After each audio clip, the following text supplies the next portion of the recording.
Hey, welcome back. Today, one of the most satisfying things, a CD. If you don't have this, boys and girls, just get it. Just get it. I want to talk to you today about the Hyperlight Floss, and I just finished one really recently, so we're gonna be looking at that in a minute. And also, we're gonna be talking about a brand new build, which is the same floss, but I'm gonna build it with a lot of stuff that I had laying around. Some of them new, some of them actually old or used. But first, I want to show you how beautiful it is to touch buttons. Look, can you do that? Does your phone has fade or pause? Or can you do this real quickly? And then, the best part of them all. Thank you for coming back, thank you for watching, and enjoy the show. Woo!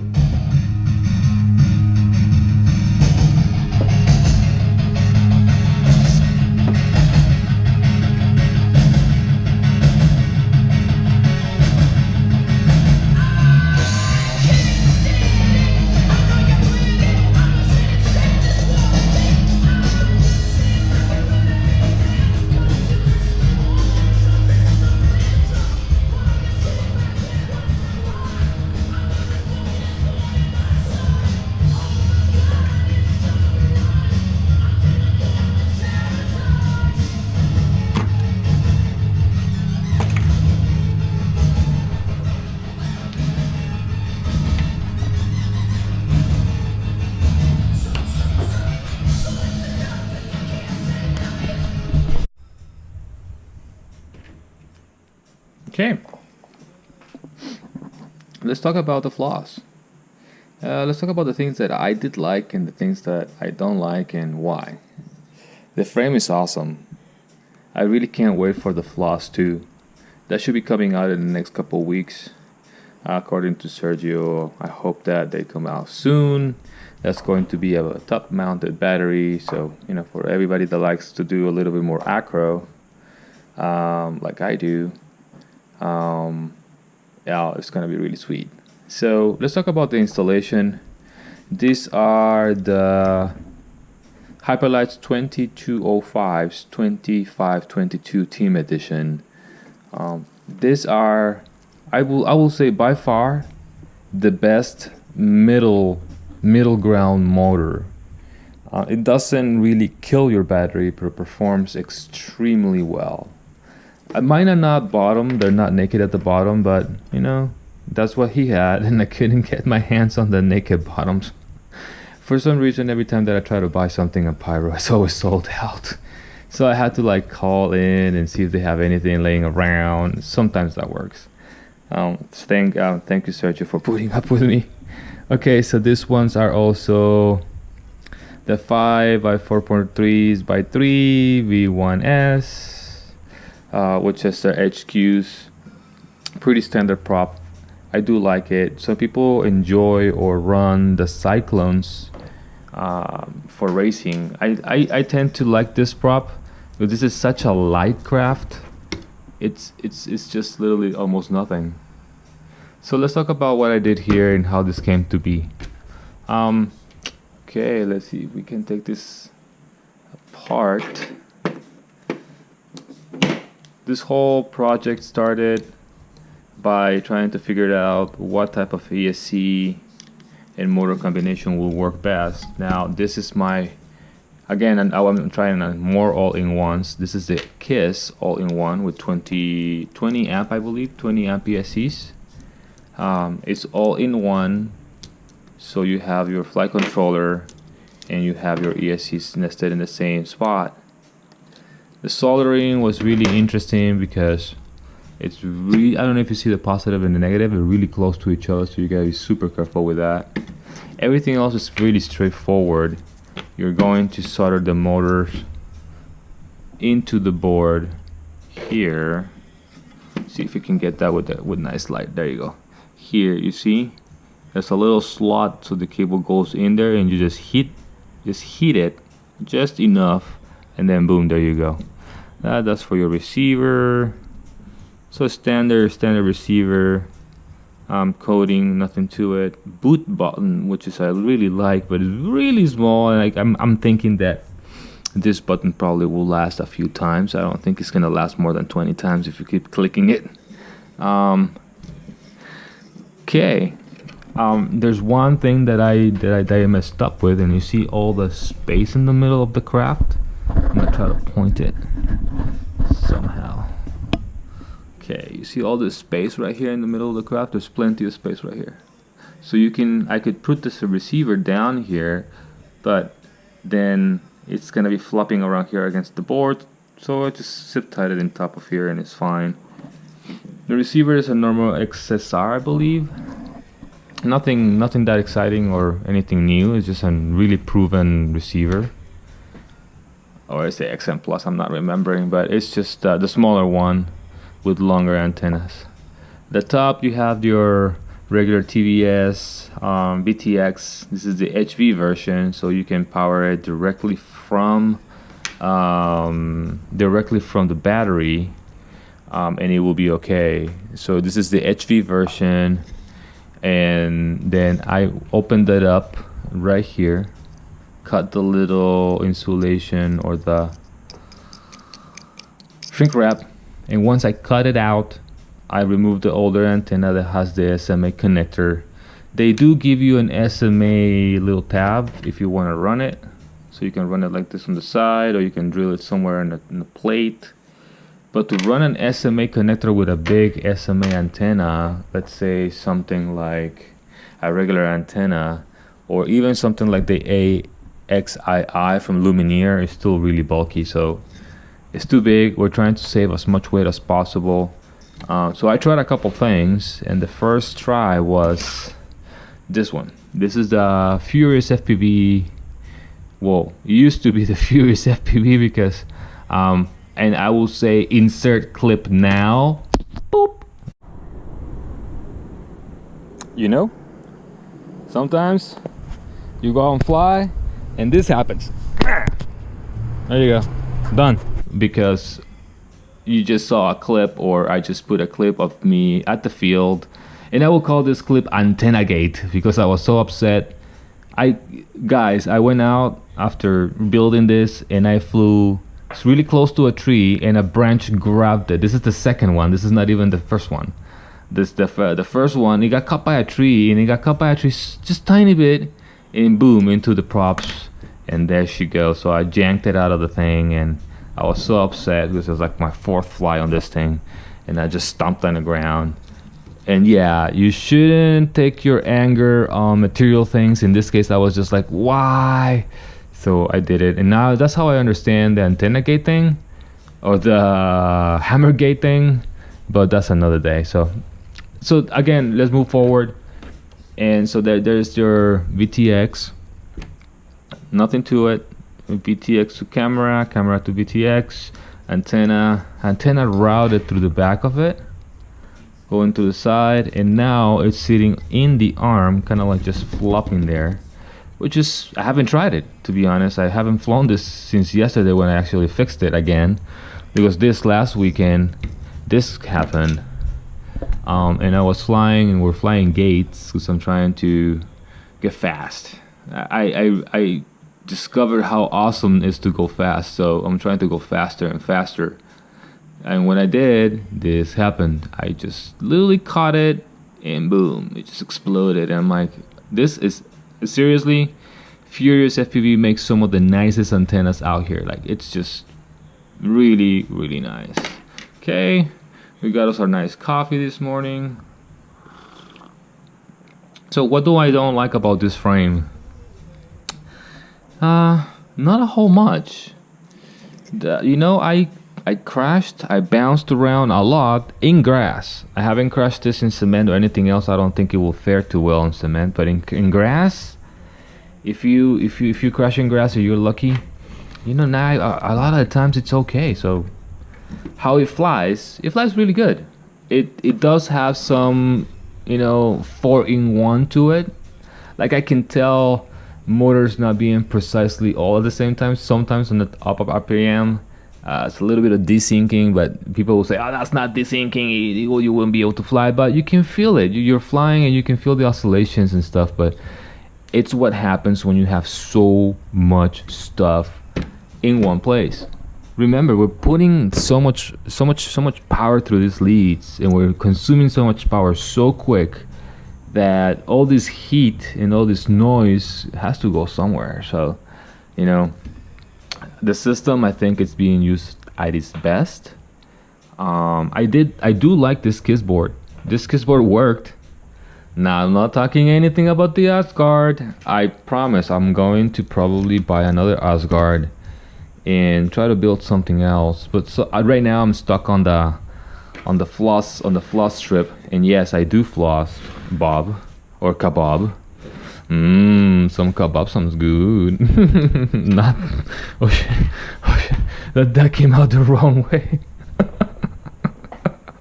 We can all laugh together, but if you know what a kebab is, it's actually pretty nice. It's this little, in Spanish it will be a pincho, but it's kind of like this little thing, and they put meat, and then they put like pineapple or little whatever, and they put it in the grill. It's really nice. And they one thing they do have is really nice rice.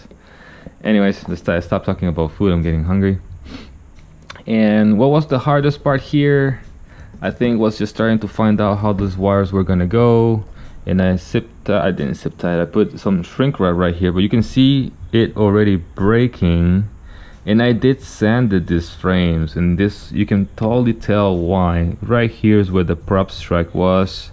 So this is probably just from the strike itself, but to repair this I'll have to desolder here to putting a new piece of shrink wrap, because it's a tube, so there's no way to get it in there. I guess we're gonna have to put some normal tape on it and call it a day. And to be honest, that kind of works. You can see here a little bit more damage. I've crashed this a few times, and I'm telling you, it's pretty clean still. So I consider this to be almost bulletproof at this point. We're gonna go ahead and cap it.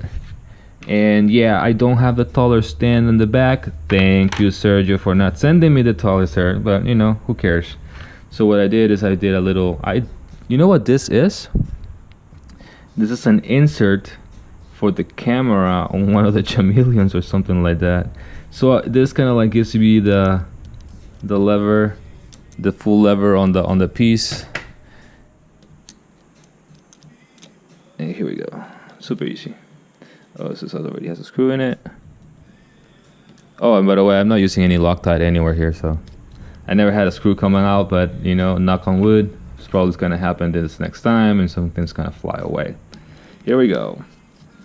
So here you got it. That's done. That's done. They do come with black mounts, with these mounts right here. They will be like exactly the same as what I have. But my mounts are cool. I like my mounts, so you know what? These are not the same mounts. Huh. Maybe these mounts are for a regular camera, which I do have, and I'm probably gonna be using on the next one. The next one is a total budget build, so I'm gonna shock you right now, because you see this now, and this is all you get. Literally, this is all you get for the floss, and one more arm right here. So you get this tiny little package, and then that's it. That's it. So these are the motors I want to talk to you about. This wear or might still be in at the shop. I don't know if he still has it. There's a 2206 2350, but in reality they messed up on this little lettering at the bottom, and they're 2500 kV. So this is a 2206 2500 kV from the older generation. These are not new generation. So the bearings might be not as skookum or as good as the other ones, but the windings are really nice. I don't know if you can get all the windings right there. The windings are really nice. The bearings should be okay for, you know, a few hundred flights. So I'm gonna run them because I have them, and this is going to be more of a budget build that I have parts laying around. So what parts do I have laying around? I got this little standoffs and boards from this other build. I have the camera, which is going to be, come on. sorry about that. And I have a regular Runcan Swift.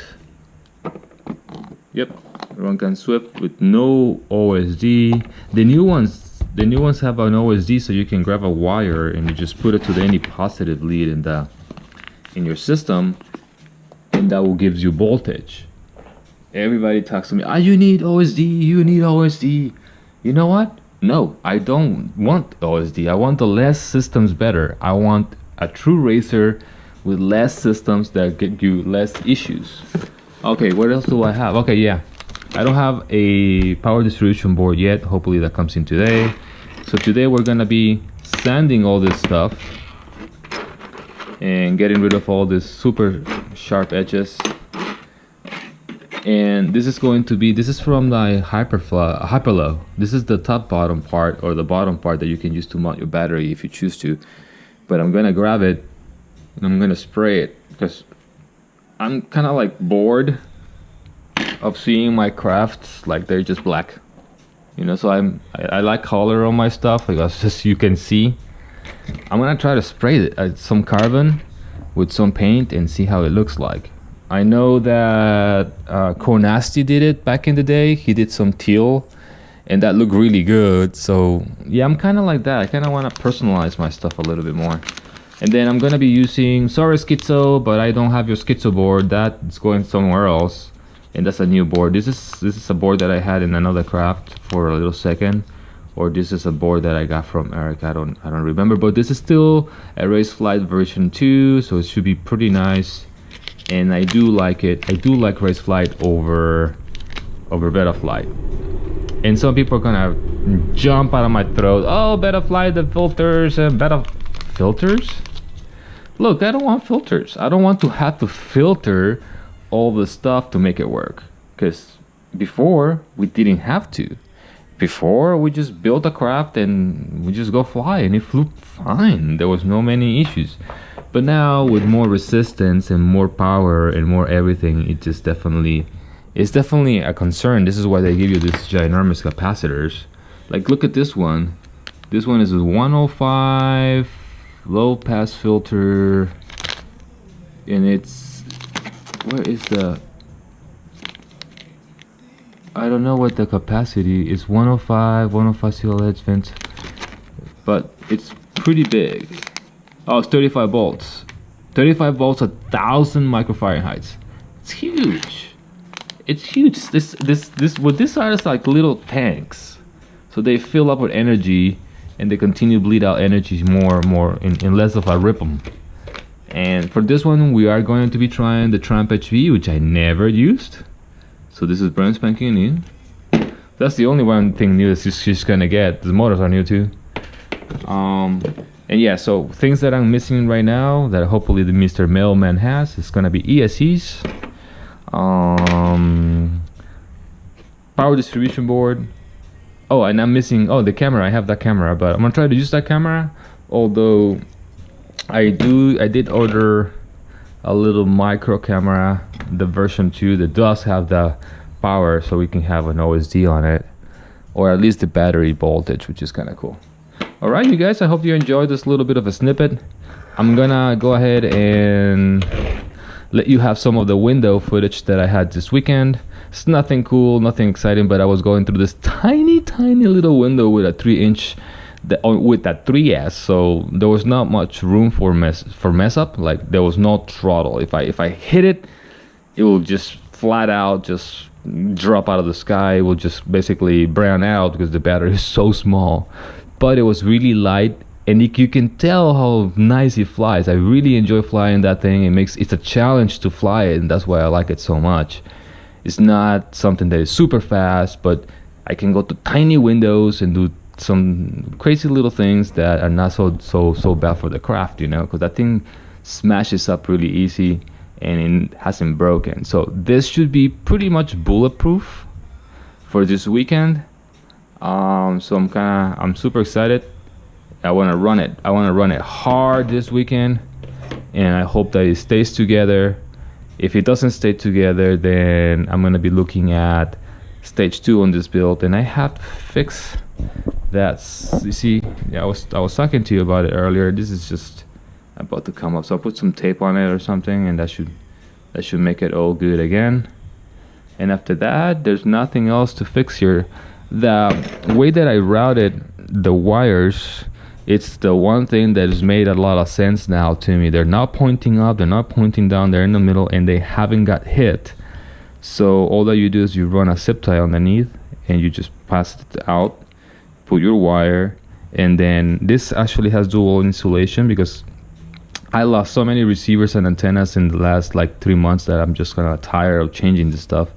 So it goes in through here, and over here it already has shrink wrap inside, and then you add a second layer of shrink wrap to protect it a little bit further. And that's it, you guys. Thank you for staying with me for this long time.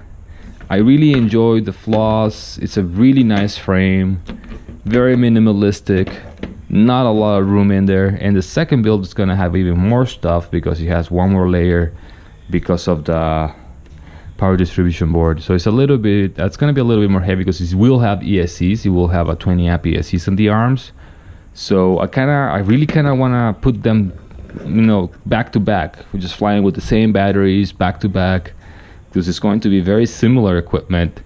But here the biggest difference between this build and this build that's going to happen, and one of them is going to be the motors. 2205s, 2522s versus 2206s, 2350s, but these are 2500s. So they're a little bigger. They're just a little tad bigger, but at the same time they're older generation. Can you see the windings on this thing? Yeah, you can see the windings right there. You see how thick of a wire that is and how the motor is just clicking? Look, tick, tick, tick, tick, tick. You see that tick? Tick. See? See? That's the magnet force. And look at this motor. Almost, it's so small, the resistance is so small, it's almost no resistance on it. So those are the differences within the magnets, and all that stuff makes a whole lot of a difference too. And the winding. So we'll see how that goes. These have really small screws, but they're actually silverish. They're not anything fancy, they're just regular stuff. But look, this is so old, they came with bullet connectors. That means that we were putting this into bullet ESCs. Imagine that, how old of a motor this is. You're gonna trip when you see this thing ripping, because this thing ripped pretty good. So there you guys. I mean, that's going to be one of the biggest differences. It's going to be the motors. It's going to be separated ESCs. It's going to have a race flight board versus a non-race flight running KISS software, which I've been liking. I'm not gonna lie to you. I'm liking the KISS stuff, and I haven't flown KISS stuff because everybody was said, "Oh, it's so complicated. Nobody can make it work." But there you have it. And mine is working pretty nice. I can't complain. Thank you again. Thank you for being here. Thank you for staying with me for all this time. And if you made it to the end, there's a little bit of a video coming up right now. And that's going to be the little line of sight. It's not line of sight. What I'm talking is the window. To the window now.